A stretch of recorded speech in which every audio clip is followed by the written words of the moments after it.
प्रिय क्रांती मित्र हो, जय भीम, जय अशोक, जय संविधान, जय भारत। मुंबई महानगरपालिकेची निवडणूक येत्या सप्टेंबर ऑक्टोबर महिन्यामध्ये होणार आहे। त्यासाठी सर्व राजकीय पक्षांनी कंबर कसली आहे।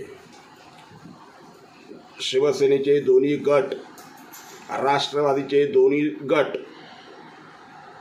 काँग्रेस पक्ष, महाराष्ट्र नवनिर्माण सेना आणि छोटे मोठे पक्ष या सर्वांनी आपापल्या परीने निवडणुकीची तयारी सुरू केलेली आहे। अर्थात हे सर्व पक्ष धनदांडगे आहेत, मातब्बर आहे, साधन संपत्तीनं युक्त आहेत। त्या उलट ॲडव्होकेट प्रकाशजी तथा बाळासाहेब आंबेडकर यांची वंचित बहुजन आघाडी हे सुद्धा ताकदीनं ह्या निवडणुकीमध्ये उतरणार आहे। मुंबई महानगरपालिकेच्या निवडणुका त्या लढवणार आहे। अर्थात त्यांच्याकडे पैसा नाही, साधनांची अपूर्णता आहे। फक्त आणि फक्त निष्ठावंत कार्यकर्त्यांच्या बळावर प्रकाशजी आंबेडकर मुंबई महानगरपालिका, औरंगाबाद म्हणजे आपलं छत्रपती संभाजीनगर महानगरपालिका, महाराष्ट्रातल्या इतर महानगरपालिका, स्थानिक स्वराज्य संस्था या निवडणुकांमध्ये ताकदीनं उतरणार, यात काही शंका नाही। मित्रांनो, मिळालेल्या माहितीनुसार, अर्थात ती माहिती अधिकृत मानता येणार नाही, मागं पुढं काही गोष्टी घडू शकतात, आकड्यांमध्ये बदल होऊ शकतो, परंतु मिळालेल्या माहितीनुसार एकनाथ शिंदे यांची शिवसेना मुंबई महानगरपालिकेमध्ये 108 जागांवर लढणार आहे, किंबहुना त्यांची 227 जागांवर पूर्ण तयारी झालेली आहे। जो कार्यकर्त्यांचं रोजच्या रोज त्यांच्याकडे जे इनकमिंग सुरू आहे त्याच्यावरून त्यांनी पूर्ण मुंबईमध्ये तयारी केलेली आहे। पूर्ण मुंबई ताब्यात घेण्यासाठी, जिंकण्यासाठी एकनाथराव शिंदे हे ह्या वेळेला पूर्ण प्रयत्न करतील, हे कुठेही लपून राहिलेलं नाही। आणि त्या दृष्टिकोनातूनच एकनाथ शिंदे यांनी पूर्ण ताकद या निवडणुकीमध्ये लावल्याचे आपल्याला दिसून येते। मिळालेल्या माहितीनुसार ते 108 जागांवरती निवडणूक लढवणार आहे। अजित पवारांची ताकद नावालाच आहे, मुंबईमध्ये 3-4 जागांच्या पलीकडे ते जाऊ शकत नाही, निवडून येण्याच्या ते जाऊ शकत नाही। त्यामुळे त्यांना किती जागा भेटतात, 11 भेटतात की 12 भेटतात, हे नंतर आपल्याला कळून असेल। आणि राहिली भारतीय जनता पक्ष, मागच्या निवडणुकांमध्ये त्यांनी 86-87 जागा जिंकल्या असल्यामुळे आणि साहजिक आहे राज्यात मोठा पक्ष असल्यामुळे त्यांच्या अपेक्षा देखील मोठ्या असू शकतात। परंतु अमित शहा जे नांदेडमध्ये आले असतात, त्या अमित शहाने जी घोषणा केली स्वबळाची, ते पाहता भारतीय जनता पक्ष मुंबईमध्ये स्वबळावरती लढण्याची हिंमत दाखवू शकतो काय, हे पाहावं लागेल। कारण सध्याच्या वातावरणात भारतीय जनता पक्ष स्वबळावरती निवडणुका जिंकणं अशक्य आहे। 9 जूनपासून काहीतरी मला वाटतं जे सिंदूर ऑपरेशन झालं, ते सिंदूर कुंकू घराघरापर्यंत नेण्याचं काहीतरी ते अभियान करतायत। प्रत्येक गोष्टीमध्ये त्यांचा इव्हेंट राहतो, तो भाग वेगळा। इथं आमचे पर्यटक मारले गेले, ज्यांनी मारले ते आतंकवादी कुठे आहेत, दहशतवादी कुठे आहेत, ते त्यांना विचारायचं नाही, पण हे मात्र यांचा आनंद साजरा करणार, त्याहीबद्दल आपण विचारायचं नाही। कारण मग आपण विचारलं की देशद्रोही बनतो, त्यामुळे त्यांना लपलाव असो। परंतु राजकीय परिपटलावर मुंबईच्या म्हटलं तर स्वबळावरती निवडणूक ते लढतील याची शक्यता कमी वाटते। त्यामुळं एकनाथ शिंदे जे सध्या मुंबईमध्ये एक पॉवरफुल मानले जात आहेत, ते कमी जागा घेतील असं वाटत नाही, ते 108 पेक्षा कमी घेतील असं वाटत नाही। बघू ते काय लढत आहेत ह्या पार्श्वभूमीवर। आणि दुसरीकडे आपण पाहिलं की 2 ठाकरे बंधू हे एकत्रित येणार आहेत, एकत्रित येण्याची चर्चा सुरू झालेली आहे किंवा ते येण्याच्या मार्गावर आहे।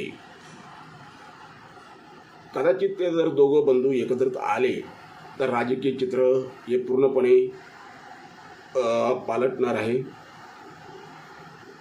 ठाकरे बंधू एकत्रित आल्यामुळे मराठी मतं, जे महाराष्ट्रातल्या जनतेची मतं त्यांना अनुकूल अशी होण्याची शक्यता नाकारता येत नाही. एक भावनिक मुद्दा आहे. दोन भाऊ एकत्रित येणं हा भावनिक मुद्दा आहे आणि प्रत्येक शिवसैनिकाला हवासा तो मुद्दा आहे. त्यामुळे हे दोघं जर एकत्रित आले तर त्यानंतरची राजकीय परिस्थिती काय असणार ते पाहून आपल्याला निश्चित असं भाष्य करावं लागणार आहे. त्यामुळे आता फक्त आपण ठोकताळे बांधतोय की ह्या ठिकाणी उद्धव आणि राज ठाकरे हे दोघं एकत्रित येण्याची प्रक्रिया वेगानं सुरू झालेली आहे. तिकडं शरद पवार आणि अजित पवार एकत्रित आले तरी एवढा काही फरक पडत नाही महाराष्ट्रामध्ये किंवा मुंबईमध्ये. राहिला मुद्दा काँग्रेस पक्ष, तर काँग्रेसची त्यांची काही ठिकाणी त्यांचे मतदारसंघ बांधलेले राहतात. पंजा ह्या निशाणीवर लोक मतदान करणारे काही त्यांचे निष्ठावंत लोक आहेत, ते करतात. तरी पण त्यांची मर्यादा ही 25-30 नगरसेवकांच्या पलीकडे जाताना दिसत नाही मुंबईमध्ये. परंतु मुंबईमध्ये वर्षा गायकवाड वगैरे सारखे कर्तबगार लोक असल्यामुळे कदाचित ही संख्या यावेळेला वाढू शकते. ह्या पलीकडे मात्र वंचित बहुजन आघाडीची चर्चा करणं या ठिकाणी योग्य आहे. कारण वंचित बहुजन आघाडी हा एकमेव पक्ष असा आहे की ज्याचे सर्व मतदारसंघामध्ये ठराविक का होईना परंतु एक ताकद आहे. ही ताकद भले ते जिंकून येण्याची ताकद नसेल प्रत्येक मतदारसंघात, परंतु कोणाला पाडायचं याची मात्र ताकद आहे. मिळालेल्या माहितीनुसार पुन्हा एकदा सांगतो, ही माहिती अधिकृत नाही. काही जबाबदार लोकांशी चर्चा करताना काही गोष्टी माहीत पडतात, त्यानुसार बांधलेले ते आडाखे आहे. त्यानुसार ह्या निवडणुकीमध्ये मुंबई महानगरपालिकेत ॲडव्होकेट प्रकाशजी तथा बाळासाहेब आंबेडकर यांच्या नेतृत्वाखाली वंचित बहुजन आघाडी ही सुमारे 150पर्यंत जागा लढवण्याची शक्यता वर्तवण्यात येत आहे. अर्थात असं जर झालं तर मुंबईमध्ये ह्या वेळेला गेल्या महानगरपालिकेमध्ये मुंबईमध्ये निळा झेंडा फडकला नव्हता. एवढे गट आहेत, तट आहे, नावाला 70-72 आमचे गट आहे रिपब्लिकन पक्षाचे. दुर्दैवानं आमचा निळा झेंडा मात्र कोणताही गट फडकवू शकला नव्हता. या निवडणुकीमध्ये वंचित बहुजन आघाडीच्या दमदार एंट्रीमुळे एक आशा निर्माण झालेली आहे की वंचित बहुजन आघाडी मुंबईमध्ये निळा झेंडा